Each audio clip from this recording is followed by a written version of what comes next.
As a quote-unquote Zeldatuber, I aim to cover a range of not just topics on the series, but also a range of the games themselves, not being focused around the one game in particular. And although recently Breath of the Wild has been the main topic, as let's face it, it has been the most popular Zelda game to talk about over the past 3 or 4 years. There are other fantastic topics to discuss from the older games, and I do try to come up with ideas regarding the older games, but it can be challenging at times to find new topics regarding the older games. But not impossible. Sometimes there are points that have been talked about, but maybe from only one point of view. Or other times there will be a topic which just didn't get the attention it arguably deserved. And the great example of this is the mystery behind Agitha in Twilight Princess. Or to be more specific, her origin. This young self-proclaimed princess has been for years theorized about as to her origin and backstory, as it is left unanswered in game, and as a Twilight Princess mega fan, I thought this would be a brilliant topic to cover, not just because Twilight Princess is the best Zelda game ever, but also to shed more light and attention to the older games for those who have maybe only played Breath of the Wild and are interested in these older games. Anyway, without further ado, be sure to go and grab yourself a snack or drink and send them in to get featured right here, and let's take a deep dive into the mystery of Princess Agitha's origin in Twilight Princess. Who is Agitha? I think that this is important to go over first. Whilst I'm sure a lot of you do know who she is, there are likely some of you who may not, which is totally okay, so allow me to briefly tell you. Agitha is the self-proclaimed and titled Princess of Bugs. She lives alone in southwest Castletown in her palace of a home. Her actual purpose in the game is a side quest where you need to find the golden bugs across Hyrule, both male and female. This is because she apparently sent out invitations for them to come to her ball. Every time Link brings her a new bug, he'll be rewarded with rupees and eventually wallet upgrades. There are 24 in total across Hyrule, and it makes for a fun little side quest for the duration of the game. But something just doesn't seem right about Agitha, and there's been countless theories and discussions over the years talking about her origin. Who are her parents? Where are her parents? Why is she so obsessed with bugs? Well, she actually tells us that one herself. It simply just makes her happy. Which, by the way, anyone who says Agitha is creepy, bizarre, or crazy for being obsessed with insects needs to stop. It is totally normal to like bugs. Sure, it is a bit odd that she has a tree inside her home, but loving insects in this obsessive way is totally normal. Hashtag stop Agitha hate. Sorry, I just had to get that off my chest. Anyway, what is Agitha's origin? How does she seemingly live alone in this pretty big house within Castletown? And just, who is Agitha? Let's get into the theories. Firstly, let's take a look around and analyse everything around Agitha to begin getting into the possible answers. Agitha herself we know is around the age of 10, a child. She lives, from what we can see, alone in Castletown in her own 2-story house. Something important to note about this is that it definitely would cost a fair price to live here. I mean, come on, the capital of Hyrule in a 2-story home? Yeah, that wouldn't come cheap. And not just the location of it is pricey, but the actual interior is pretty nice. Her home takes on a sort of royal gothic design, as does she with her fashion. We can see rather nice window frames, which are actually on the wall sides where you can clearly see from the outside that there would be walls here. Where is this light coming from? Well, that will be addressed shortly. We see she owns a lot of jars, books, and insect models. Not necessarily fancy rich people stuff, but definitely on the dearer side of life. The whole aesthetic of this place is rather fancy, to be honest with you, and very customized, I suppose you'd say. For one, there is a literal tree with soil and its own little fencing coming through the floor and into the second floor. This definitely has intention behind it, specifically for Agitha, as I'd like to think there wasn't just a house with a tree for it available for purchase. Unless that's why it was so cheap. Alright, theory over.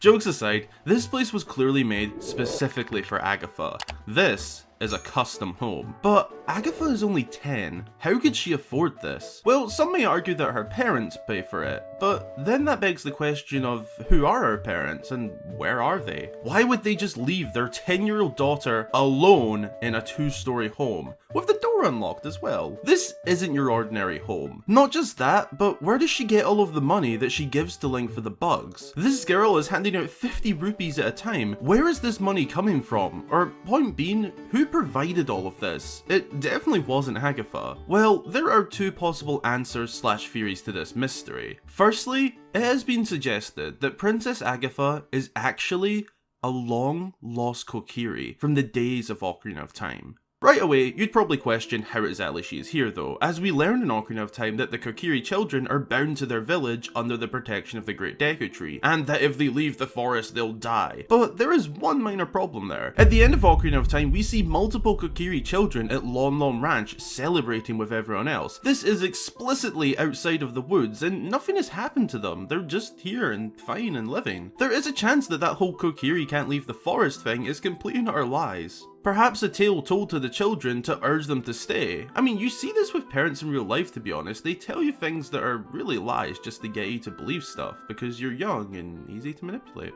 I think the Great Deku Tree did that here. That's pretty messed up. That, or something changed when that Great Deku Tree died. It is a bit speculative, to be honest, but maybe this rule only applies when a fully matured Deku Tree is present in protecting the forest.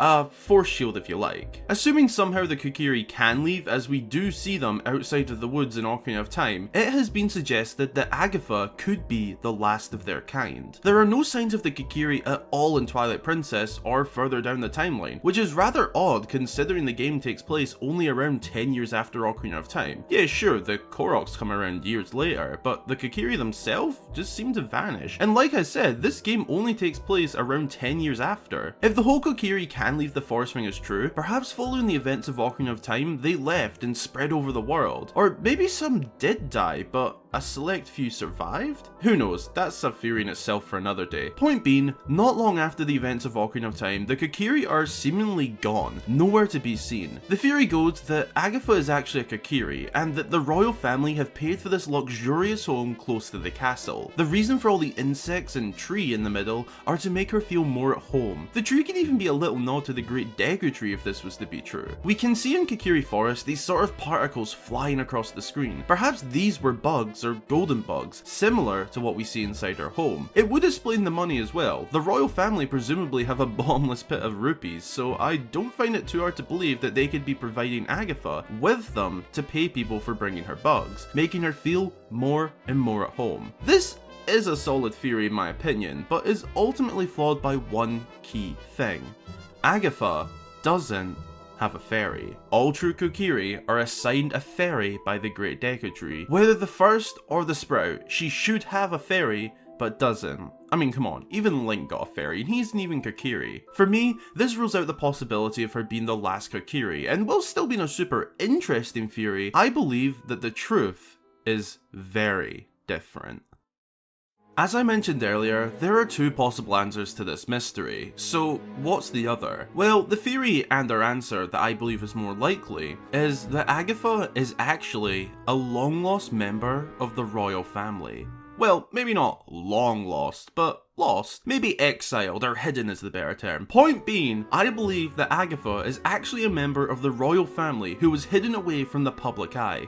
Allow me to explain why. Now, although we don't really see the royal family in Twilight Princess, as by the time we get to the castle, they are presumed dead, other than Zelda, this theory is very different compared to the Kokiri idea. One thing is the exact same, however, the funding of the royal family. It just makes sense. Agitha is a 10-year-old child. She lives alone in a 2-story home in the capital of Hyrule. Not just any home either, an incredibly fancy one with a literal tree coming through the floor. Customized. Agitha was believed to be Princess Zelda's younger sister. And I know what some of you might be saying. Zelda doesn't have siblings. Says who? Just because we've never seen it doesn't mean it's not possible. The royal family themselves is something we don't know that much about, and only in recent years have really began to learn about them. I mean, Zelda's mother has been a mystery for years. I wouldn't rule out the possibility of Zelda having siblings. The idea goes as follows. Agitha is part of the royal family, but has such a fascination with insects, bugs, and nature that the royal family seen this as an issue. Something that wasn't seen as a priority to royals. Something which to the public eye would come off as odd or bizarre, and we can even see evidence of this as people in Castletown looking through her windows, which by the way is a little bit creepy, do say that she's a bit weird and bizarre.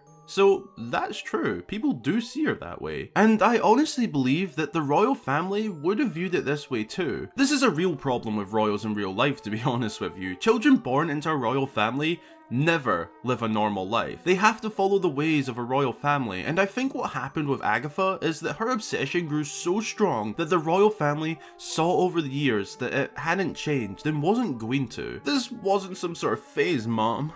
Agitha is literally obsessed, and some fans have even suggested that she may have some sort of mental condition, but for me personally, it doesn't seem so. Maybe she does, maybe she doesn't. But the point is that she just loves insects and wasn't seen as fit for the public eye as a royal family member. Almost like an embarrassment to their high standards. So they catered to her. They didn't want to banish her or completely kick her out of the family. Rather, they provided her with this luxurious home nearby the castle, customized to fit their daughter in order to make her feel at home. This would explain how and why a 10-year-old girl lives alone in this fancy 2-story home in Castletown. It would explain the tree as well, as I'd like to think nobody else can just get a tree in their home. But being the daughter of the king and queen, you could. It would also explain why she calls herself a princess, because she actually is. It would also explain how she can afford to give away so many rupees for bugs. The true origins of Agitha is one of my favourite mysteries, and not just this game, but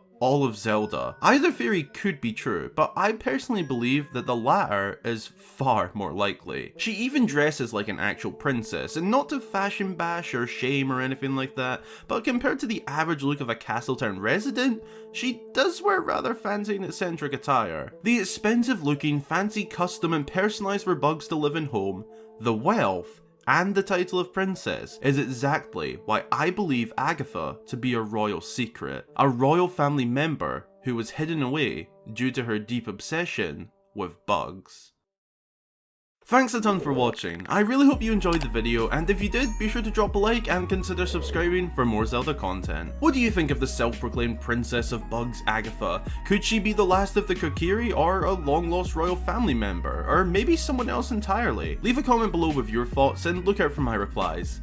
As always, a huge heartfelt thank you goes out to all of my supporters across Patreon and YouTube. I cannot express to you enough how helpful and appreciated the support is. If you'd like to join them here at the end of all of my videos, get yourself a shout out upon joining, and more, then consider supporting via Patreon or YouTube.